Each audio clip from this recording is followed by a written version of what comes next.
Poetas do Mundo. A grande poesia na Rádio Transforma.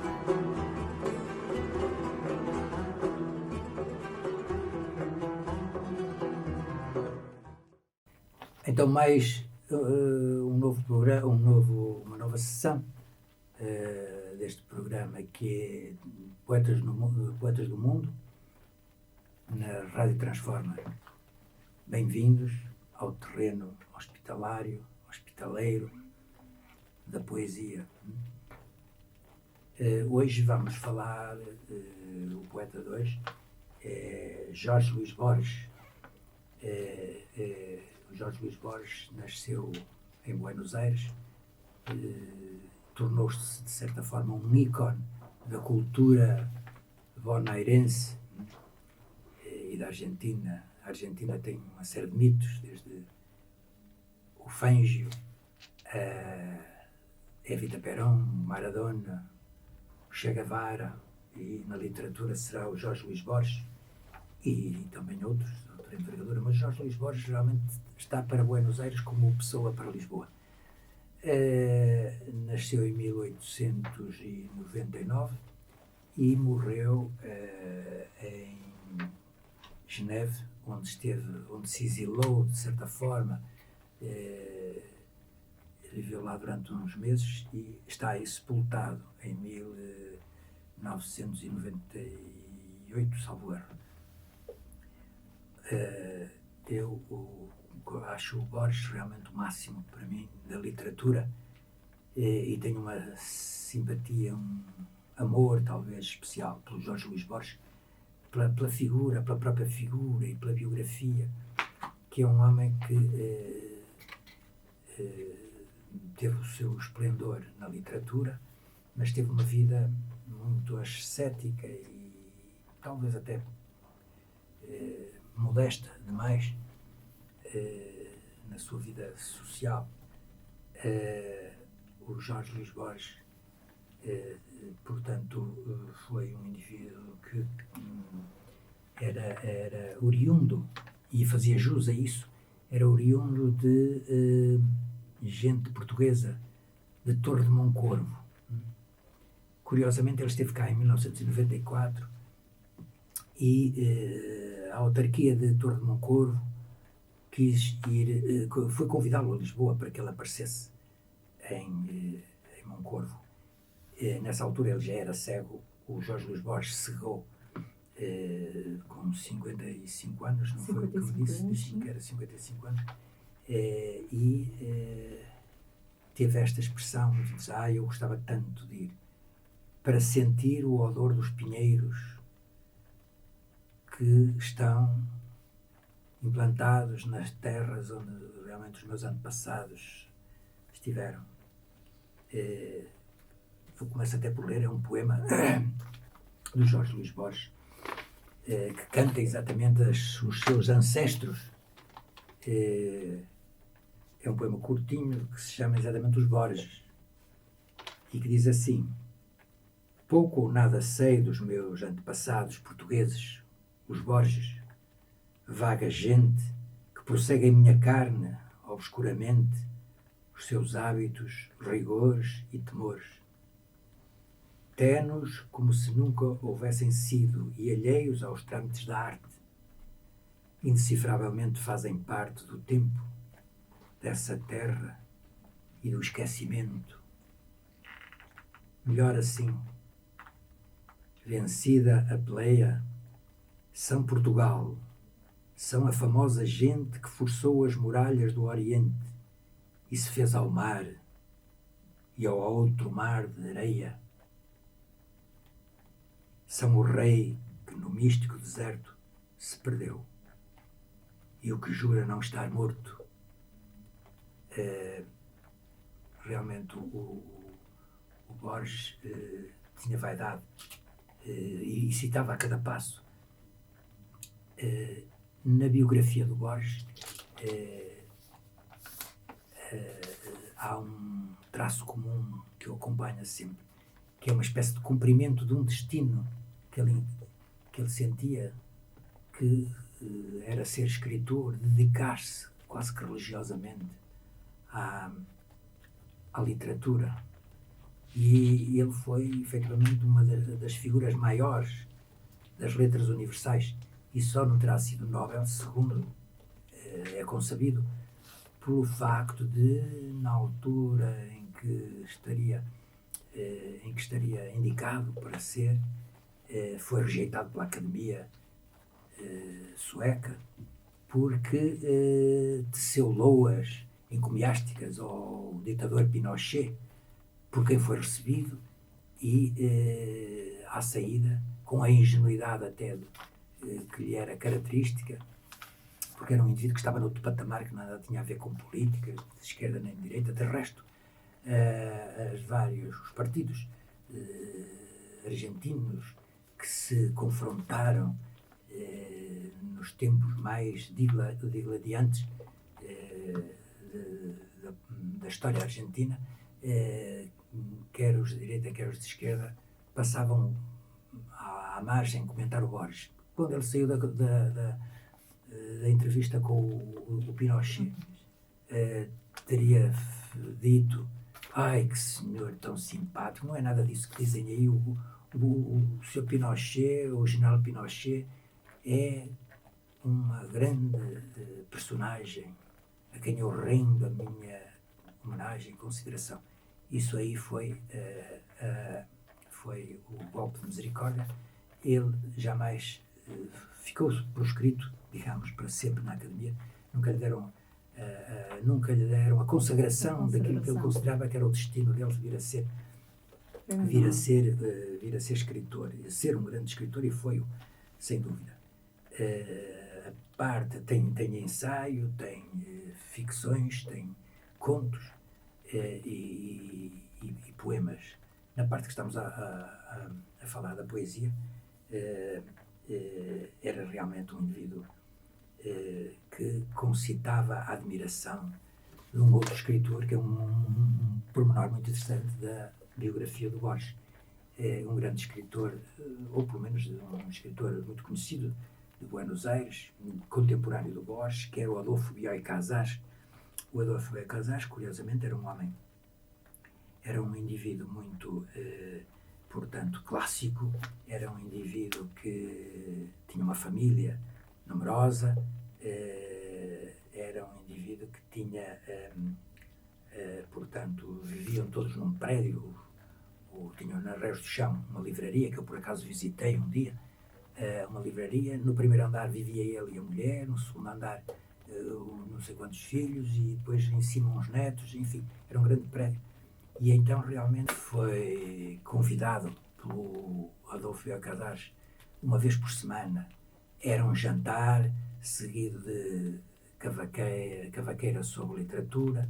Era uma pessoa benquista, e era muito curioso porque, conforme até estive já a contar, isto era uma dupla harmoniosa por seguinte: o Borges era uma asceta, era um indivíduo que esteve casado uns meses e depois abandonou o casamento, continuou a viver com a mãe, e realmente, em contrapartida, o Bioy Casares era uma figura, era um bom vivant e era um dandy, de resto, com quase 80 anos, ainda era um indivíduo que mantinha, portanto, tinha uma esfinge lindíssima, vivia numa cadeira de rodas porque caiu na biblioteca dele, caiu de um escadote e fez uma fratura da coluna, veja lá. E ficou assim, mas mesmo na cadeira de rodas continuava vestido com um fato de príncipe de Gales e tal. E então o Borges tinha uma admiração muito grande pelo Bioy Casares, pelo sucesso que ele tinha com as mulheres. E o Bioy Casares tinha uma admiração muito grande pelo sucesso literário que ele tinha.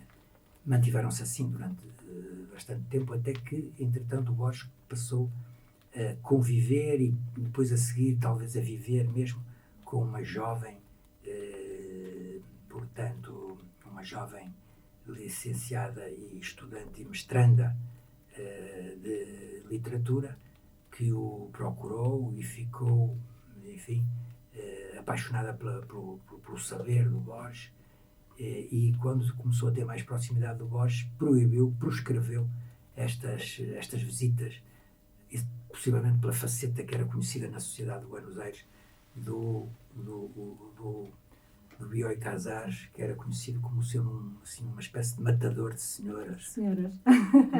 E com algum ciúme, claro. E é evidente. É o matador. É que o Borges nunca mais aí apareceu. O Borges tem realmente poesia muito interessante. Eu escolhi um poema que me parece exatamente que traduz, digamos, um pensamento transcendente do Borges,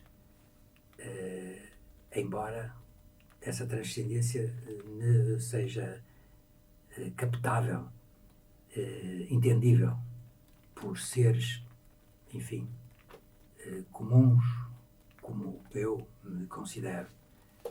Esse poema é muito curto também.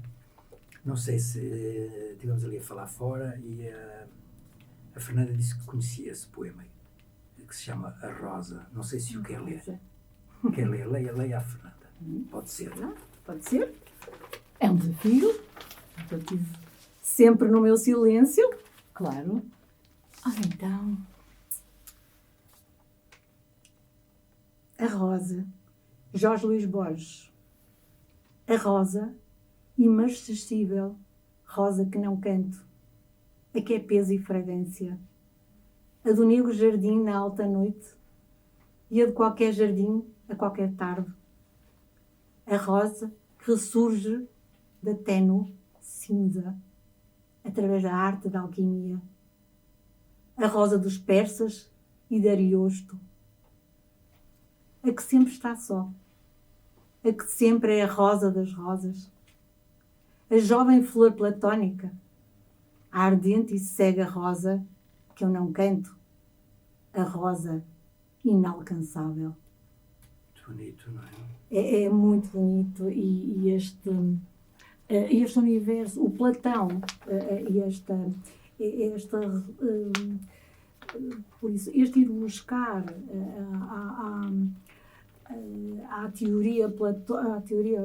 a este universo platónico do inatingível, do mundo do imaginário, uma ideia que ela é materializável através da rosa. Algo tão delicado. Como é que se consegue materializar algo inimaginável? Será a emoção que a rosa lhe causava? Será que isto terá uma ligação materna? Porque ele tinha uma admiração enorme pela mãe. E ainda talvez destas raízes, isto poderá vir um bocadinho a propósito de que ele dedica um dos livros, uma coletânea poética dele, à mãe. E é muito interessante que ele, no último parágrafo, ele refere: eu dedico-te a ti, minha mãe, que és uma apaixonada por Dickens e por essa de Queiroz. Isto é lindíssimo. E eu também vejo, de alguma forma, aqui uma chamada da mulher, né? E a importância que a rosa tem na mulher portuguesa. É curioso que ele...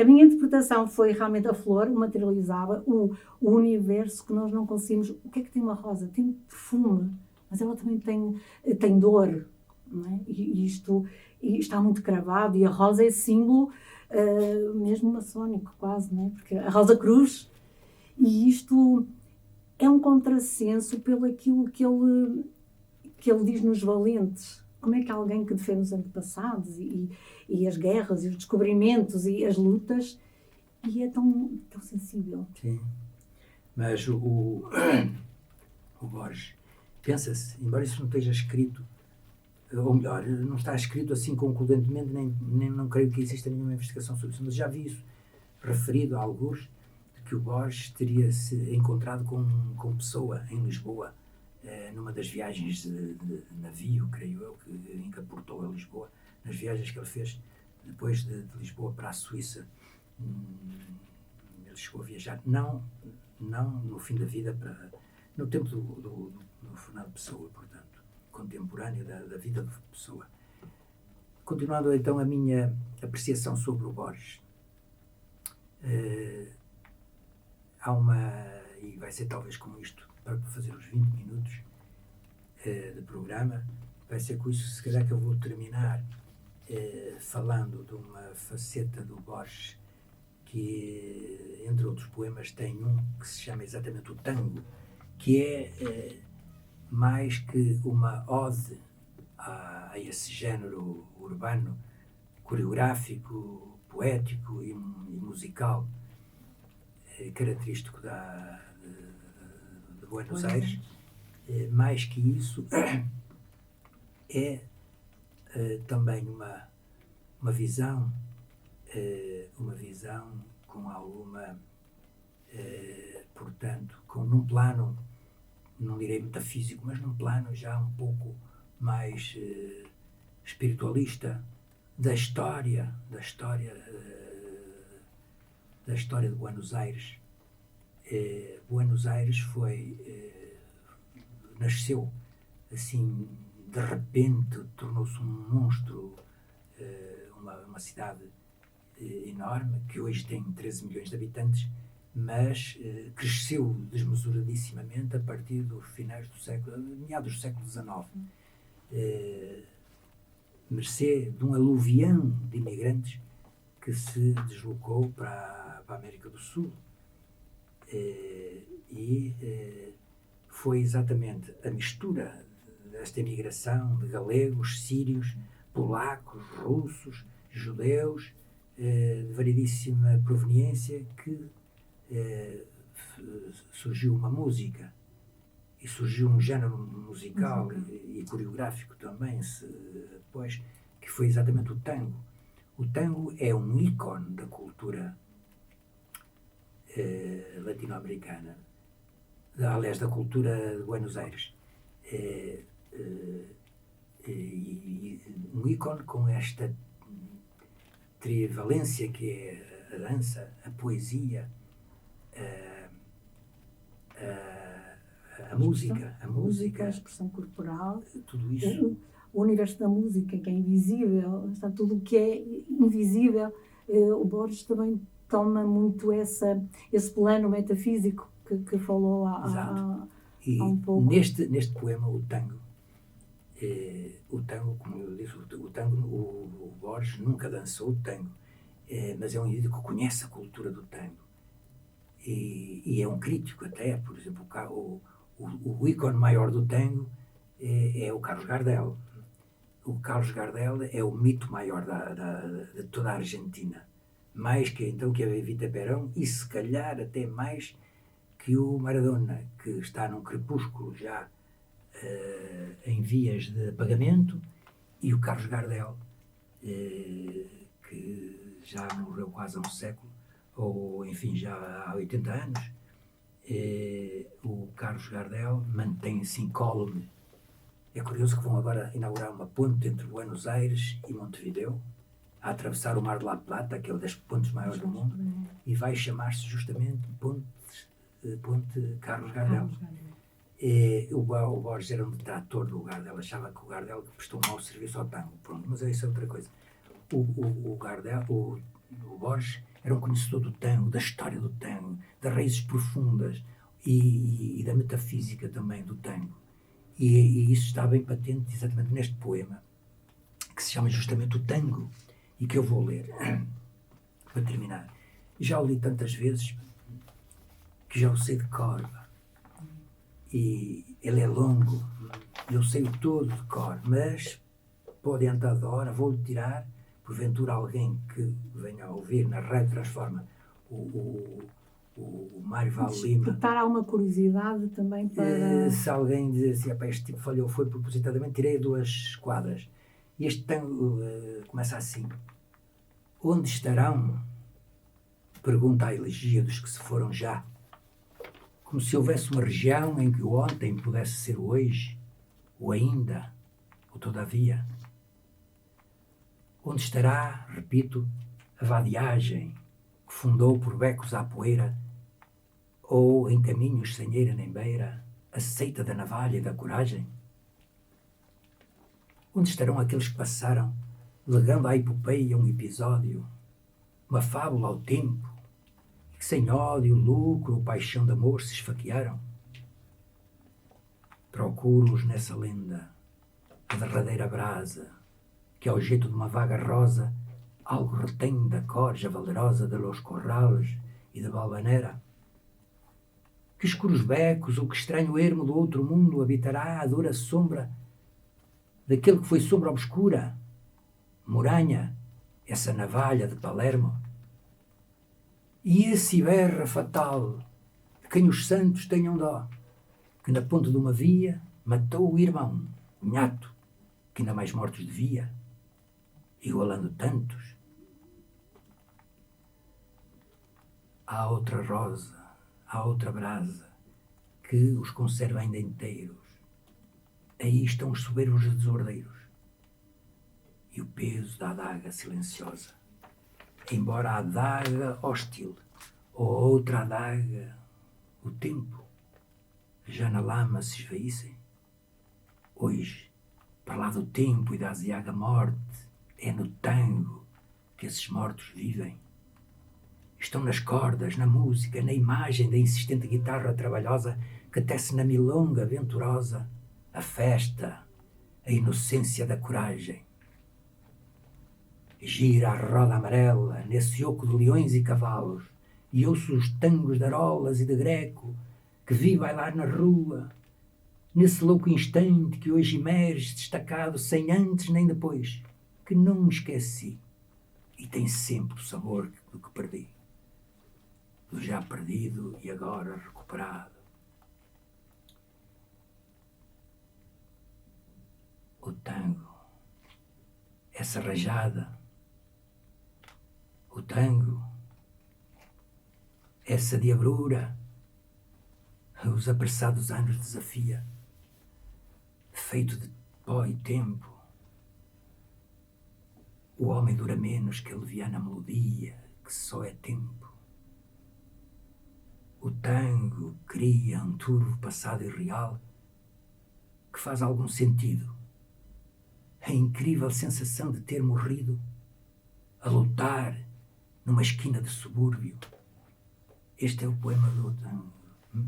É muito interessante, porque realmente está aqui, enfim, quer dizer, para além, digamos, deste aspecto epidérmico, da brilhantina no cabelo e do rodopio erótico que é realmente a dança do tango.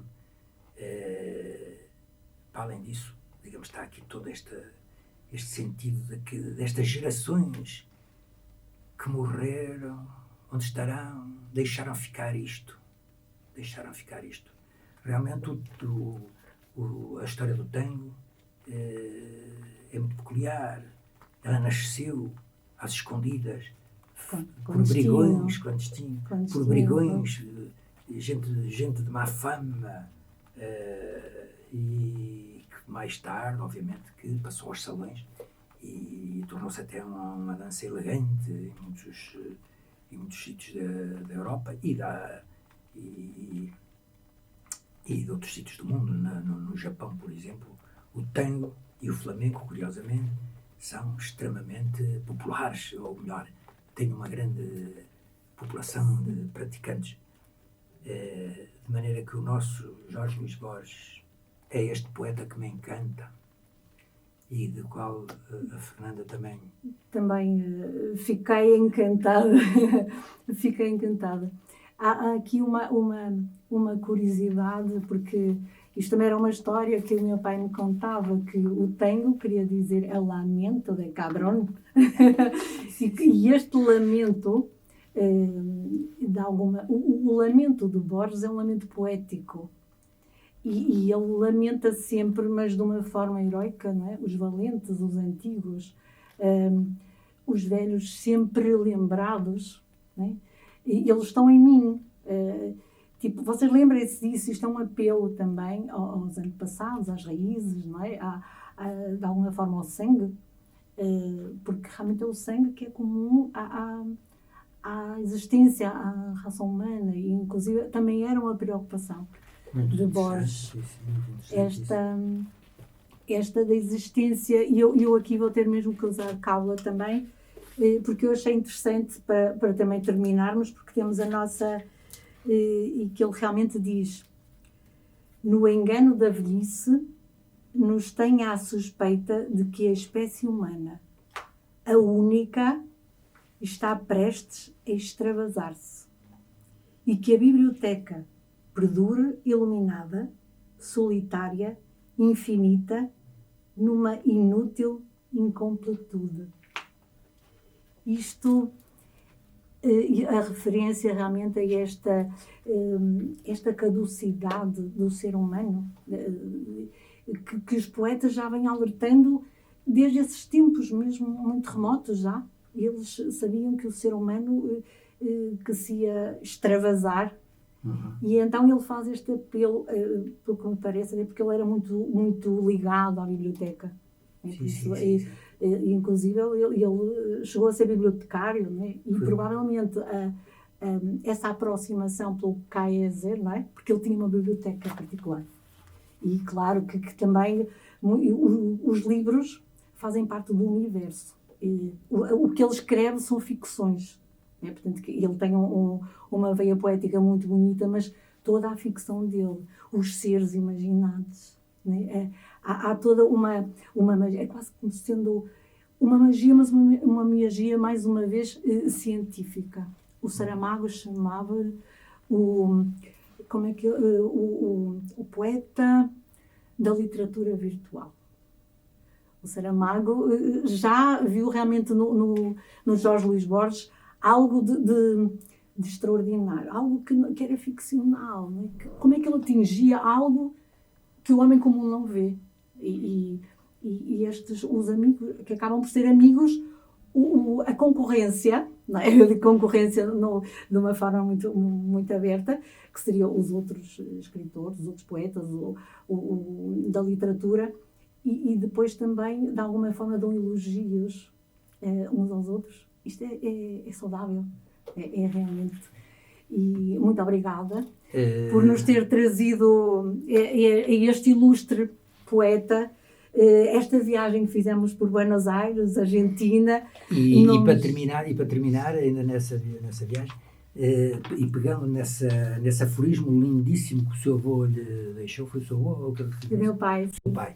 E que dizia, el tango é o lamento del cabrão, dizia o seu pai. Olha que engraçado, porque esse é tão bonito ou mais eloquente do que um outro que era um dito da Chavela Vargas, que morreu o ano passado, com 90 e tal anos também, que era uma diva, ou uma rainha, pelo menos, do bolero, e que dizia: el bolero es la música de los amantes, el tango es la música de los cornudos.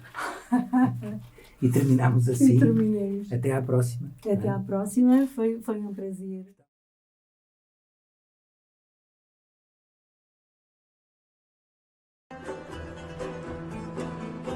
Poetas do Mundo. A grande poesia na Rádio Transforma.